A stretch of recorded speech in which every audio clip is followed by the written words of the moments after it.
Secara sederhana ketika berbicara kurikulum berbasis OBE yang berbasis ke outcome ya, maka dosen-dosen sebagian yang beberapa yang bertemu dengan saya secara teknis yang sangat sederhana, persentase dalam penilaian itu harusnya banyaknya project gitu ya. Sementara kurikulum yang tidak berbasis outcome itu biasanya UAS gitu.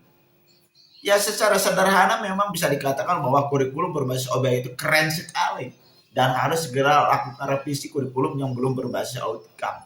Tetapi jangan lupa kalau kita sebagai dosen yang berani ambil resiko, lakukan saja. Kenapa sih harus nunggu kurikulum berubah dulu di kampus masing-masing? Kita lakukan walaupun dari kampus diberikan nomenklaturnya, contohnya UAS-nya sekitar 40%, UTS-nya 35%, dan yang lainnya hanya 10%. Kita ubah saja gaya UAS-nya. Maka UAS-nya itu formatnya format dari kampus, tetapi pelaksanaan di lapangan kita melakukan perkuliahan tugas berbasis proyek. Itu tidak masalah itu. Jadi kita itu ketika ingin memberikan yang terbaik, jangan sampai menunggu sesuatu yang belum terjadi baru ingin berbuat baik. Maka lakukanlah yang bisa saat ini. Kalau tadi contohnya UAS-nya 40%, sudah ubah saja itu gaya UAS-nya.